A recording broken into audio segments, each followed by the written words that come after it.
Alors, bonjour à tous. Nous allons pouvoir démarrer ce webinaire.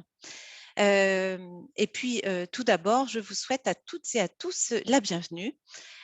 Donc, ce webinaire est consacré à la DSN pour vous, tout particulièrement expert comptable. Alors, tout d'abord, place aux présentations. Donc, moi-même, je suis Corinne Brochet, conseillère employeur, rattachée à la Caisse primaire d'assurance maladie du Loir-et-Cher. Et j'ai le plaisir de co-animer avec Adeline Maître-Guignera, elle-même conseillère employeur, rattachée à la Caisse primaire d'assurance maladie de l'Indre. Bonjour Adeline. Bonjour Corinne.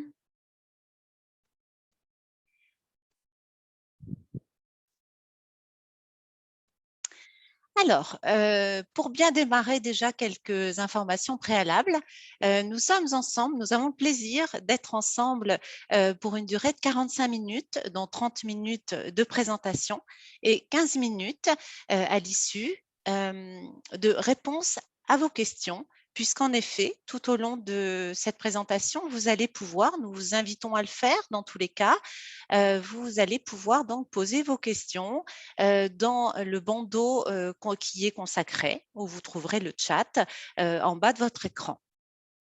Ensuite, surtout, une fois que nous aurons répondu à vos questions, surtout ne partez pas précipitamment puisque nous allons vous adresser un lien qui comportera un questionnaire de satisfaction. C'est important pour nous de mesurer votre satisfaction et également d'identifier vos besoins pour y répondre au mieux lorsque nous communiquons avec vous. Enfin, sachez que l'ensemble des supports de présentation vont vous être transmis, ainsi que la rediffusion qui seront disponibles sur amélie.fr. Dans ces supports, sachez que nous répondrons également, enfin vous trouverez la foire aux questions, vous y trouverez bien évidemment les réponses que nous vous aurons apportées à vos questions, mais également les réponses aux questions auxquelles nous n'aurons pas pu répondre immédiatement. Alors, l'objectif de ces webinaires pour vous, experts comptables, en tout cas, on va s'y efforcer, c'est vous aider à gagner du temps et en efficacité dans la gestion de vos dossiers clients. D'une part en maîtrisant un peu mieux peut-être la DSN, déclaration sociale nominative, puisque nous allons aborder ensemble l'architecture des DSN mensuels et du signalement d'événements arrêt de travail, la répartition de ces signalements et l'attestation de salaire. Alors, gagner du temps, gagner en efficacité, c'est également pratiquer la DSN au quotidien. Nous vous ferons un rappel sur le dernier jour travaillé, la subrogation, le traitement du bilan d'identification de vos salariés, le BIS, le suivi des DSN mensuels et des signalements d'événements arrêt de travail, la consultation qui doit être systématique de votre tableau de bord et on évoquera également où trouver les informations. Donc, ça va être par exemple l'utilisation du mode d'emploi éditeur et des supports techniques à votre disposition. Alors, tout d'abord, pour entrer dans le vif du sujet, Adeline, est-ce que tu peux nous présenter le contexte et les principes de base de la DSN? Bien sûr, je te remercie. Alors, avant que la DSN soit mise en place, vous aviez votre logiciel de paie et par la suite, vous deviez envoyer différentes déclarations à tous les organismes. Donc, par exemple, Pôle emploi, l'assurance maladie, la CARSAT. Donc, ça, c'était avant la DSN. Donc, vous aviez différentes déclarations, donc plusieurs à envoyer. Grâce à l'arrivée de la DSN, votre logiciel de paie, où vous rentrez toujours vos données, va pouvoir se mettre en lien avec la DSN et envoyer les différentes déclarations aux organismes. C'est-à-dire qu'auparavant, vous aviez plusieurs déclarations à envoyer et actuellement, grâce à la DSN, vous avez une seule DSN à effectuer et par la suite, toutes les déclarations sont envoyées automatiquement à tous les organismes, sachant qu'il y avait quand même des informations qui étaient récurrentes dans toutes les déclarations que vous envoyez. Donc, c'est quand même beaucoup plus simple pour vous. Donc, pour être un petit peu plus clair, vous avez votre logiciel de paie, donc qui est compatible avec la norme NeoDES. Par la suite, vous devez envoyer une DSN mensuelle qui reprend toutes les données de votre logiciel de paie et cette DSN mensuelle, elle doit être envoyée avant le 5 ou le 15 du mois. Lorsque vous voulez effectuer un signalement d'événement, donc on peut aussi appeler signalement d'arrêt de travail, dans votre logiciel de paie, vous indiquez l'événement. Donc ici, on va parler d'un arrêt de travail, par exemple, maladie. Ce signalement d'événement, vous devez le faire dans les 5 jours après la connaissance de l'arrêt de travail. Donc, dès que vous avez le document de la part de votre salarié, vous envoyez votre signalement d'événement. Donc, il y a 2 choses importantes à savoir avant de faire vos envois en DSN. Donc, tout d'abord, les droits de votre salarié doivent être à jour.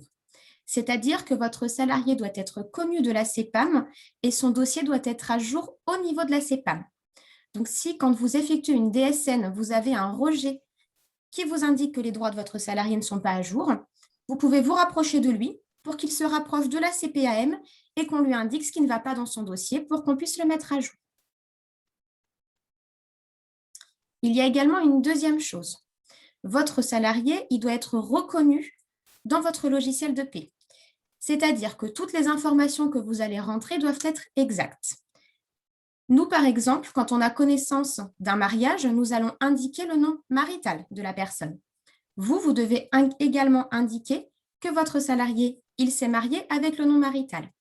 Donc là, vous retrouvez le bloc 30 et le bloc 31. Le bloc 30, c'est le bloc individu. Donc là, c'est toutes les informations du salarié indiquées. Et le bloc 31, c'est le bloc changement. C'est-à-dire que c'est ici qu'il va falloir indiquer le mariage de la salariée.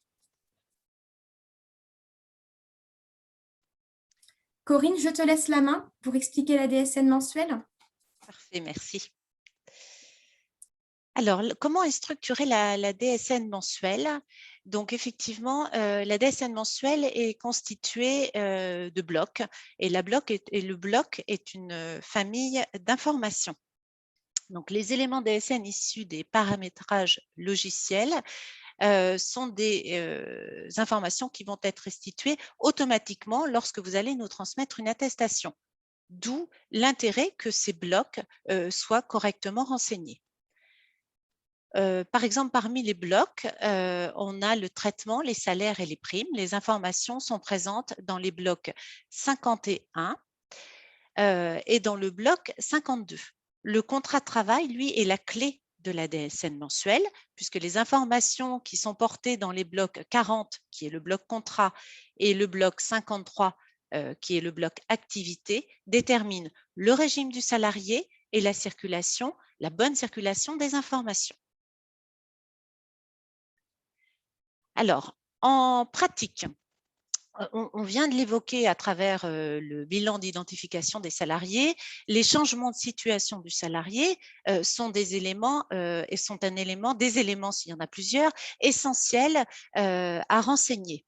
Là, par exemple, concernant le salarié, donc on retrouve le bloc 30 individus et 31 le bloc changement. Le bloc changement, effectivement, va être essentiel à renseigner. Par exemple, lors du passage d'un numéro technique temporaire d'un salarié, donc numéro de sécurité sociale provisoire, à un NIR, numéro de sécurité sociale définitif, ou comme on l'a vu tout à l'heure, un changement de situation maritale. Donc, vous, en tant qu'expert comptable, là où c'est essentiel, c'est de vous assurer que le logiciel a bien enrichi le bloc changement correspondant. Donc là, en l'occurrence, on est sur un bloc changement 31. On vous rappelle aussi qu'il peut être nécessaire effectivement de vous reporter pour cela au mode d'emploi éditeur, puisque ça relève du paramétrage.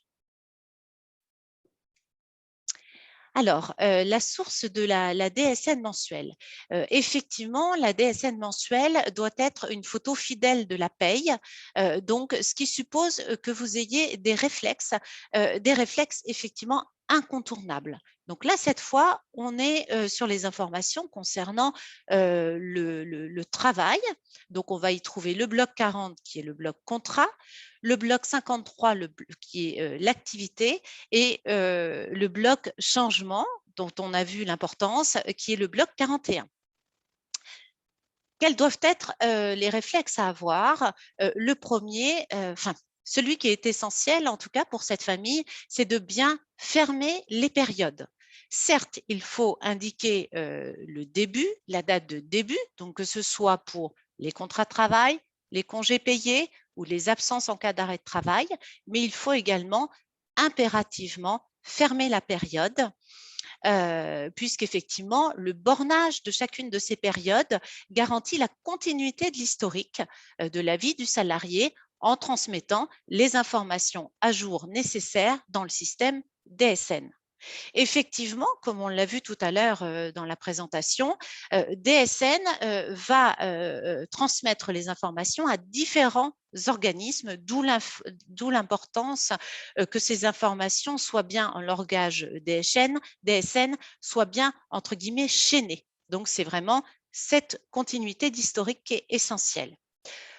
Donc, on va reprendre un petit exemple pour illustrer ça. Un dernier exemple, le bloc 53, qui est le bloc activité. Là, il faudra veiller effectivement à la cohérence entre la quantité de travail avec les éléments du contrat. Par exemple, un contrat cadre, forcément, sera en forfait jour. Alors, la DSN mensuelle, donc effectivement, c'est vraiment la source des éléments qui sont transmis. Donc, concernant le salarié, eh bien, il faudra pour vous paramétrer, enfin, vous devez paramétrer les éléments de salaire qui reprend le salaire de base. En cas d'absence autorisée du salarié, le salaire rétabli. Et enfin, bien distinguer la catégorie professionnelle, puisqu'en effet, les éléments qui seront transmis automatiquement, donc qui seront totalement transparents pour vous, va en dépendre. Donc, pour illustrer la catégorie professionnelle, si on est effectivement, si vous avez été amené à indiquer une catégorie standard et qu'on est sur une attestation maladie, bien sûr, l'attestation va restituer 3 mois de salaire pour l'arrêt de travail à indemniser. Alors que si on est en ADI, c'est-à-dire en catégorie pour une activité discontinue, l'attestation va restituer, toujours en maladie, 12 mois de salaire. Concernant les primes, eh bien, le paramétrage devra renseigner le montant, la date de versement ainsi que la périodicité.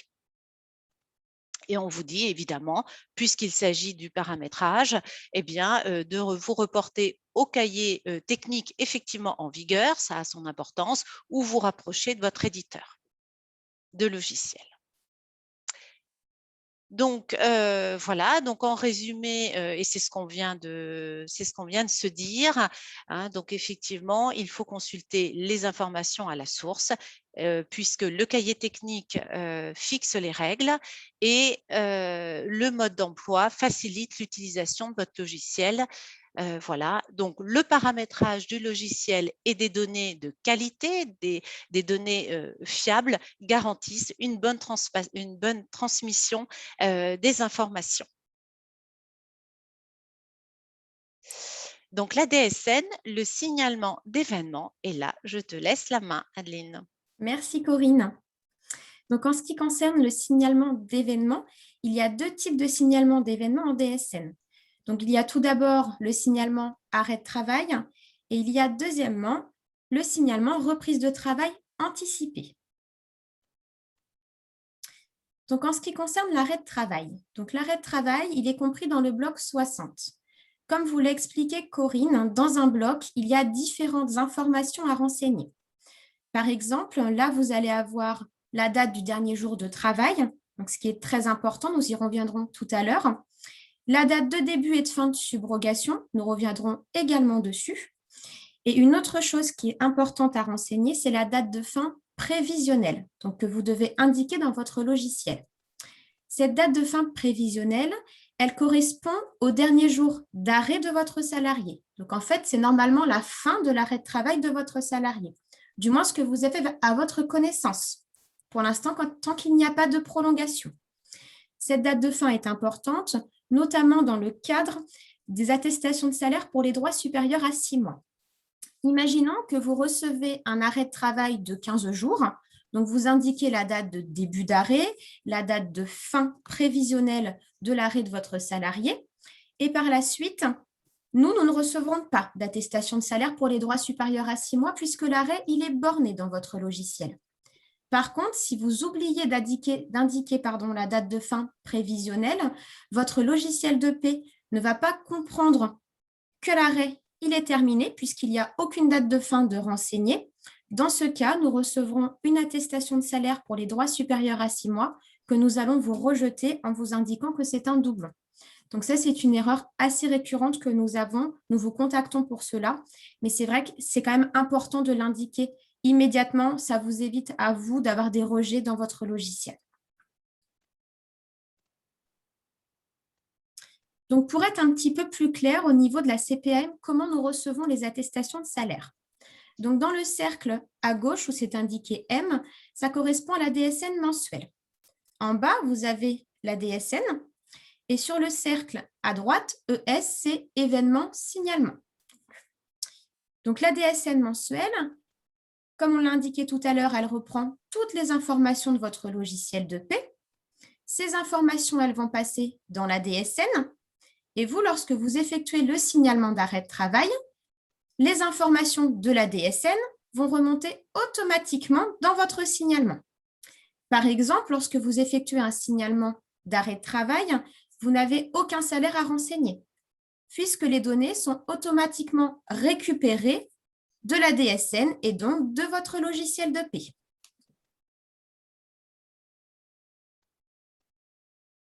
Donc, comment vous pouvez envoyer un signalement? Donc, il y a deux possibilités. Vous pouvez tout d'abord passer par Net Entreprise. Donc, vous pouvez déposer votre signalement d'événement, mais également votre DSN mensuel. Vous pouvez également consulter le tableau de bord sur Net Entreprise. Et il y a une deuxième possibilité, c'est directement de votre logiciel de paie. C'est intégré dans votre tableau de bord.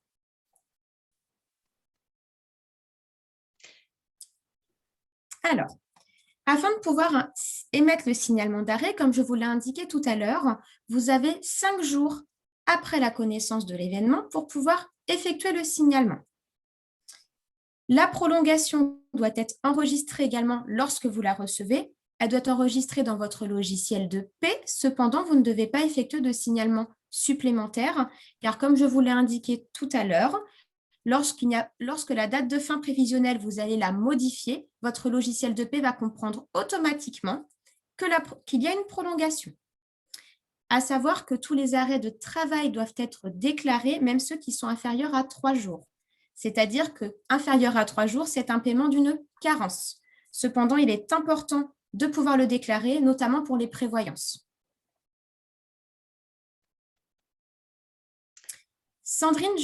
Corinne, je te laisse la main concernant la subrogation. Très bien. Alors, quelques rappels pratico-pratiques qui ont toute leur importance lorsque vous êtes amené effectivement à cocher la case subrogation. Bien évidemment, donc vous remplissez la date de début. Celle-ci doit correspondre au premier jour d'arrêt de travail. En revanche, en ce qui concerne la date de fin, un petit point de vigilance parce qu'il convient de ne pas se limiter aux dates d'arrêt de travail. En tout cas, ne pas se limiter à la date de fin de l'arrêt de travail initial, mais d'aller au-delà, conformément en fait à la convention, aux conventions collectives de votre client. Alors, attention, parce que votre logiciel de paye peut renseigner automatiquement pour vous les dates de subrogation, auquel cas il faudra les vérifier et si besoin, indiquer en date de fin la date maximale, encore une fois, prévue dans la convention collective de votre client. Dans cette demande de subrogation, il y a lieu également de vérifier les bonnes coordonnées bancaires mentionnées dans la rubrique banque et surtout n'envoyez plus de relevé d'identité bancaire en pièce jointe puisque les coordonnées bancaires sont restituées automatiquement. Et si toutefois les coordonnées bancaires indiquées ne sont pas justes, à ce moment-là, il conviendra, avant même d'adresser votre signalement d'arrêt, de procéder à la modification du paramétrage de façon à ce que ensuite vous puissiez effectivement effectuer votre signalement d'arrêt avec subrogation afin que l'attestation de salaire comporte les bonnes coordonnées bancaires. Alors, toujours sur les bonnes pratiques, une notion importante qui est le dernier jour travaillé et pour lequel, effectivement, d'une façon générale, hein, pas que sur les attestations qui nous sont transmises par vous, experts comptables, mais d'une façon générale, c'est quand même une notion sur laquelle on rencontre un certain nombre d'erreurs sur les attestations. Donc, on va faire un petit exemple. Donc, d'une façon générale, si le salarié n'a pas travaillé le jour du début d'arrêt, le dernier jour travaillé se situe la veille de la prescription. Euh, donc là, dans notre cas, par exemple, le salarié est absent le lundi 15 février au matin pour maladie. Le dernier jour travaillé est donc la veille, le dimanche, puisque que ce soit un jour férié, des congés payés ou bien un dimanche ou un samedi, un week-end, peu importe, c'est bien la veille qui convient d'indiquer. Dans le deuxième exemple, dans le tableau à droite, cette fois, le salarié a travaillé donc toujours le 15 février, mais son médecin lui prescrit un arrêt le jour même, à compter du 15. Le dernier jour travaillé est donc le 15 février. Et un petit rappel par rapport à ça, toute journée de travail commencée n'est pas indemnisable par la caisse primaire d'assurance maladie. Concernant le dernier jour travaillé, on va voir ce qu'il y a lieu d'indiquer en cas de succession de risques. Donc là, dans notre exemple, on a une succession de risques maladie maternité. Donc on a un arrêt maladie. Donc l'employeur, votre client, vous adresse pour un salarié, pour une salariée, un arrêt maladie qui démarre le 15 mai jusqu'au 25 mai. Dernier jour travaillé la veille du début d'arrêt, donc le 14 mai. Ensuite, vous recevez une prescription pour un congé pathologique qui démarre le 26 mai, où il n'y a absolument pas d'interruption avec l'arrêt maladie. Donc, dans ce cas, il y a lieu d'indiquer dans votre signalement, donc maternité, il y a lieu d'indiquer effectivement le 14 mai en dernier jour travaillé. Nouvel arrêt qui suit immédiatement le congé pathologique, arrêt maladie, qui démarre le 9 juin. Et pour autant, lorsque vous allez réaliser votre signalement, vous allez donc réaliser un signalement avec un code 01 maladie. Toujours pareil, le dernier jour travaillé sera celui du tout premier arrêt, donc de l'arrêt initial. Autre arrêt, dernier arrêt, donc là, la salariée démarre son congé maternité à compter du 23 juin. Vous réalisez dès que possible le signalement sur le risque maternité avec un dernier jour travaillé au 14 mai. Donc, effectivement, on vous rappelle hein, qu'il faut bien noter en dernier jour travaillé celui qui précède le premier arrêt indemnisé. Donc là, on est bien dans un cas de figure où la salariée n'a absolument pas repris, même une heure, n'a pas repris pendant cette succession d'arrêts. Un petit focus sur l'arrêt à temps partiel thérapeutique. Il convient d'indiquer toujours en dernier jour de travail, celui qui précède le dernier arrêt à temps complet.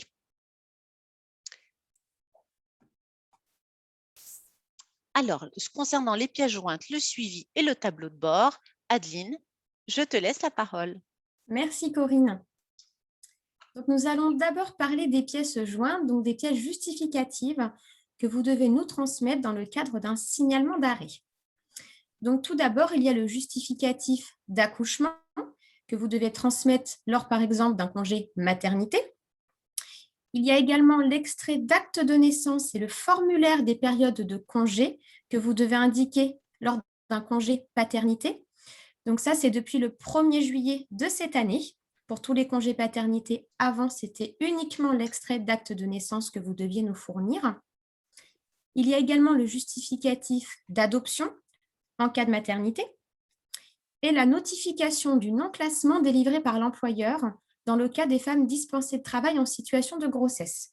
Donc ça, je ne sais pas si vous avez déjà eu le cas. Ça, c'est concernant les femmes enceintes qui, par exemple, travaillent de nuit et qui sont dispensées de travail parce que l'employeur n'a pas pu lui trouver un créneau pour pouvoir travailler de jour.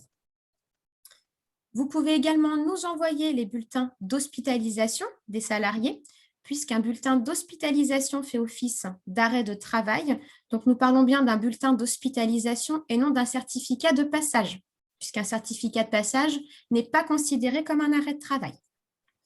Et vous pouvez également nous transmettre le justificatif de la cure thermale. Donc, vous allez retrouver ci-joint en cliquant la liste des adresses mail de toutes les CPAM pour pouvoir nous transmettre les pièces justificatives. Donc, à savoir que ces pièces justificatives doivent être transmises, puis après, vous devez nous faire le signalement. C'est-à-dire que nous, quand nous recevrons l'attestation de salaire, nous aurons automatiquement votre pièce jointe qui sera envoyée avec. Ensuite, en ce qui concerne le suivi de l'indemnisation, donc sur Net Entreprise, vous pouvez retrouver ce que nous appelons BPIJ, donc bordereau de paiement des indemnités journalières. Donc, lorsque vous vous connectez à Net Entreprise, vous avez ce que vous avez ici à gauche, les petits carrés de couleur avec les différentes déclarations. Donc, ça, c'est celle que vous avez choisie, celle dont vous avez accès. Vous cliquez sur attestation de salaire comme si vous vouliez effectuer une attestation de salaire. Et par la suite, vous avez deux choix. Soit effectuer une attestation de salaire, soit accéder à bordereau de paiement des indemnités journalières. Vous cliquez dessus et vous arrivez sur une fenêtre de recherche. Donc, vous rentrez les informations pour pouvoir rechercher et par la suite, vous aurez accès à tous les bordereaux. Donc, ça n'empêche pas de suivre votre tableau de bord et je laisse la main à Corinne pour vous expliquer le tableau de bord. Merci Adeline. Alors, où trouver le tableau de bord? C'est ce qu'on disait tout à l'heure. Donc, il est consultable sur Net Entreprise. Toutefois, vous pouvez effectivement disposer d'un logiciel de paye qui est équipé d'une interface spécifique et qui vous donne un accès direct à ce tableau de bord, dont vous l'aurez compris, la consultation est absolument essentielle. Pourquoi? Parce que vous allez y trouver immédiatement des anomalies qui ont été générées lors du transfert de vos DSN mensuels ou événementiels. Et vous allez pouvoir consulter avec un historique de 3 mois ce que vous envoie, en fait, tout simplement. N'hésitez pas, encore une fois, à consulter le support éditeur pour exploiter au mieux cet outil. Alors, le contenu, les différentes fonctionnalités du tableau de bord que vous utilisez a priori déjà. Donc, vous allez pouvoir vous y retrouver en tout cas les informations concernant le déclarant, mais également les 10 derniers dépôts effectués et surtout l'état de prise en compte. Alors, il ne va...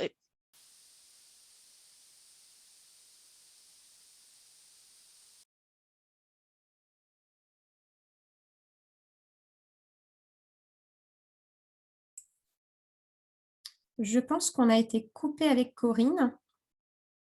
que ce certificat atteste du bon traitement par l'assurance maladie, en l'occurrence. Donc, il est absolument essentiel d'accéder au bilan de traitement, car seul le bilan de traitement va vous permettre de prendre en compte ce qu'on appelle le compte-rendu métier qui est disponible. Et si vous avez effectivement un compte-rendu métier disponible avec notification, dans ce cas, ça veut dire qu'il y a des anomalies et qui va bien évidemment faire une action corrective par rapport à ça.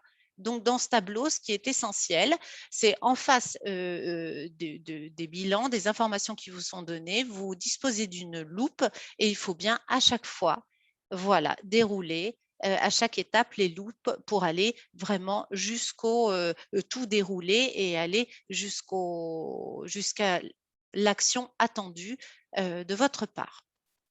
Et évidemment, par le biais de ce tableau de bord, c'est par ce biais que vous déposez vos DSN mensuels et événementiels.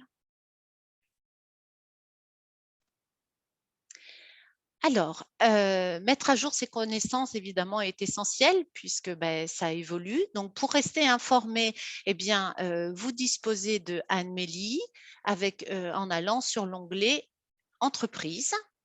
Et si ça n'est pas déjà fait, nous vous invitons vivement à vous abonner gratuitement à la newsletter, donc notre revue en ligne mensuelle, 3 minutes entreprise, sur laquelle vous trouverez aussi bien de l'information réglementaire que des rappels pratico-pratiques, comme on vient de le faire, notamment. Et puis, vous y trouverez aussi les événements qui sont organisés, comme le webinaire, par exemple, d'aujourd'hui. D'ailleurs, pour vous abonner, vous disposerez du lien dans les supports qui vous seront adressés. Pour nous contacter, eh bien, un seul numéro, le 36 79. Avant de nous contacter, voilà, nous vous invitons à consulter un certain nombre d'éléments. Et puis, au moment de nous contacter, pour communiquer au mieux et être efficace dans ce contact, surtout pensez bien à relever le numéro de SIRET de votre client et le numéro de sécurité sociale également du salarié concerné par votre demande. Alors, une petite boîte à outils, donc ça, vous avez bien compris. Consultez d'abord le mode d'emploi de votre éditeur et au besoin, n'hésitez pas à vous rapprocher de lui, c'est quand même le meilleur partenaire. Ensuite, on vous rappelle les numéros utiles, celui de Net Entreprise, l'outline également spécifique à la DSN. Et on vous met à disposition le guide du signalement, donc les bonnes pratiques du signalement DSN et les sites utiles, notamment via Net Entreprise.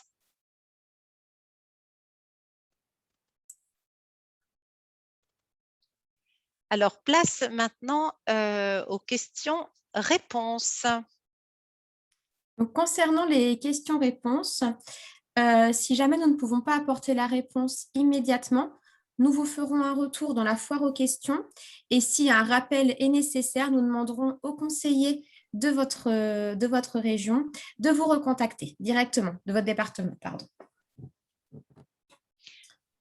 Alors, nous avons une question. Quand nous faisons une DSN événementielle dans le mois, cela n'est pas toujours pris en compte, car la DSN mensuelle n'est pas encore effectuée. Comment pallier à cela? Donc, normalement, lorsque vous effectuez la DSN mensuelle, toutes les DSN événementielles que vous effectuez après sont prises en compte automatiquement puisque tous vos mois sont renseignés. Là, dans votre question, si j'ai bien compris, votre DSN événementiel est effectué. En fait, ça doit sûrement vous envoyer un rejet vous indiquant qu'il manque un mois dans l'historique. Donc, lorsque vous effectuez cette DSN événementielle, elle doit être bloquée en attente que la DSN mensuelle soit effectuée. Lorsque la DSN mensuelle est effectuée, votre DSN événementielle doit reprendre l'élément manquant dans cette DSN mensuelle et ensuite être débloquée pour nous être transmise. Si vous aviez des difficultés à ce niveau-là, si ça ne fonctionne pas quand vous effectuez la DSN mensuelle, il faut revoir avec le fournisseur de logiciels. Il doit y avoir un problème de paramétrage.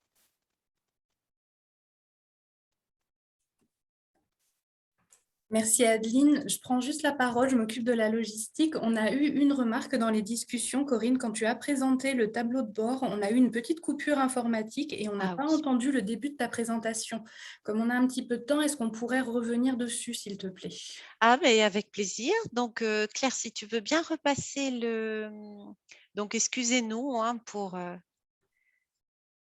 ce petit souci. Alors, donc, on va reprendre dès le départ les différentes fonctionnalités du tableau de bord.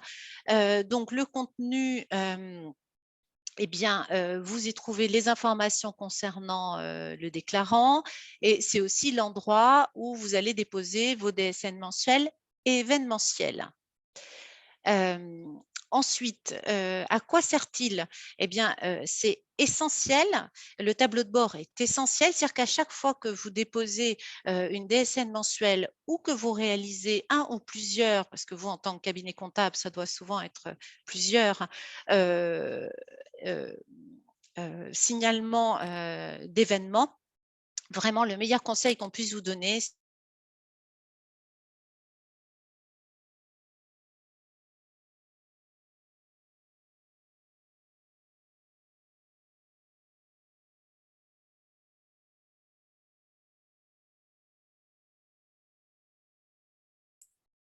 Nous avons encore été coupés.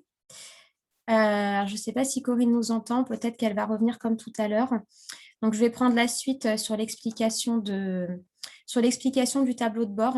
Donc, ce qu'elle était en train de vous dire, c'est lorsque vous effectuez en fait une déclaration DSN, donc par exemple événementielle, vous devez bien regarder le bilan de traitement.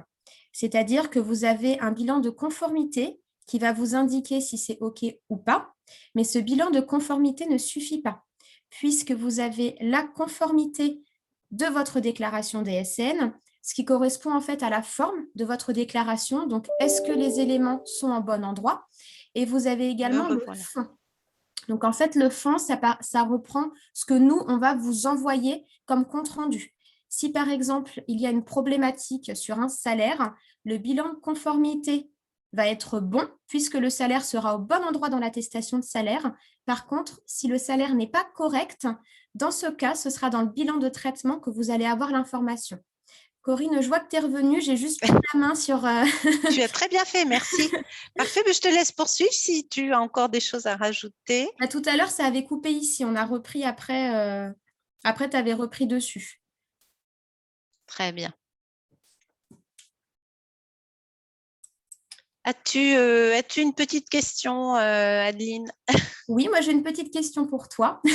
Allez, je la prends. Corinne, comment on accède au bilan d'identification des salariés? Alors, eh bien, toujours le fameux tableau de bord. Hein, donc, effectivement, en tant que déclarant, vous devez accéder au tableau de bord de la DSN.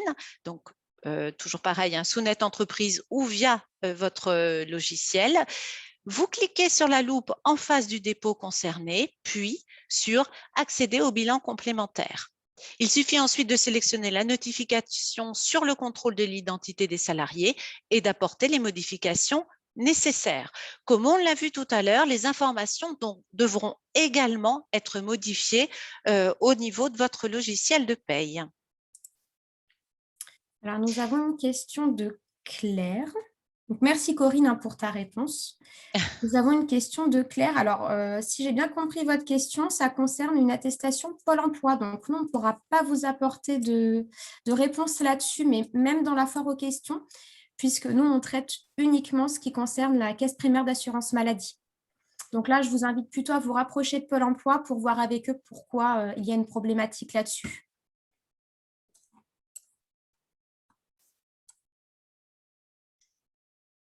Corinne, je te laisse la main si tu as une question à poser également. Oui, tout à fait, Adeline. Dis-moi, mon client n'a pas perçu les indemnités journalières d'un de ses salariés alors qu'il a demandé la subrogation et que je fais les choses correctement dans mon signalement. Que dois-je faire? Alors, la première chose, c'est d'aller consulter donc, le tableau de bord. Donc, on va vérifier que le certificat de conformité est bon et que le bilan de traitement n'indique pas d'anomalie. Donc, en fait, que vous n'ayez pas de compte-rendu de la part de la CPAM qui vous indique une anomalie sur l'attestation de salaire. Si vous n'avez aucune anomalie et que le bilan de conformité est bon, je vous invite à aller voir dans bordereau de paiement des indemnités journalières pour retrouver le bordereau, puisque normalement, quand il y a un paiement, le compte-rendu est soit vide, soit vous avez paiement de l'arrêt de travail. Si vous n'avez pas un de ces deux comptes rendus, ça veut dire qu'il y a une anomalie. Et dans ce cas, il faudra juste rectifier cette anomalie, nous renvoyer la déclaration qui est correcte. Et par la suite, on pourra procéder au paiement. Merci, Adeline.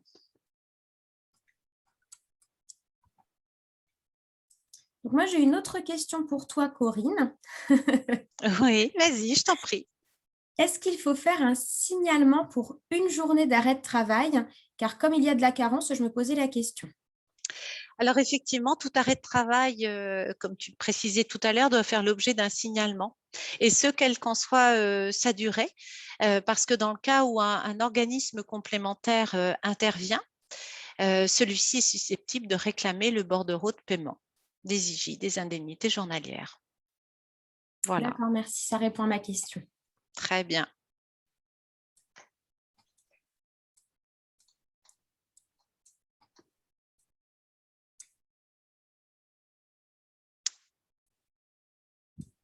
Dis-moi, Adeline, moi aussi j'ai une dernière question. J'ai un compte rendu de la CPM qui m'a dit qu'un salaire est erroné. Que dois-je faire? Alors, dans ce cas, il faut vérifier le salaire qui est enregistré dans le bloc 51. Donc, normalement, il doit correspondre au salaire qui est indiqué dans le logiciel de paie. Si ce n'est pas le cas, il faut se reporter au cahier technique et par la suite, contacter le fournisseur de logiciel s'il y a un problème de paramétrage. Parce que ça, c'est possible aussi qu'il y ait un problème de paramétrage, notamment pour les salaires rétablis. Ça arrive assez régulièrement. Donc, n'hésitez pas à contacter votre fournisseur de logiciel qui se fera un plaisir de vous répondre et de vous aider pour paramétrer. Parfait, merci Adeline. Alors, si nous n'avons pas d'autres questions pour le moment, vous trouverez le sondage donc, qui apparaît pour cliquer dessus. Donc, c'est le questionnaire de satisfaction. Donc, je vous invite à aller dessus et à le compléter. Et du coup, nous allons terminer là, Corinne, puisque nous n'avons pas d'autres questions pour le moment. Donc, n'hésitez pas à revenir vers le conseiller employeur de votre département si vous avez besoin. Et nous vous remercions pour votre attention. Merci à tous et à bientôt. Au revoir. Au revoir.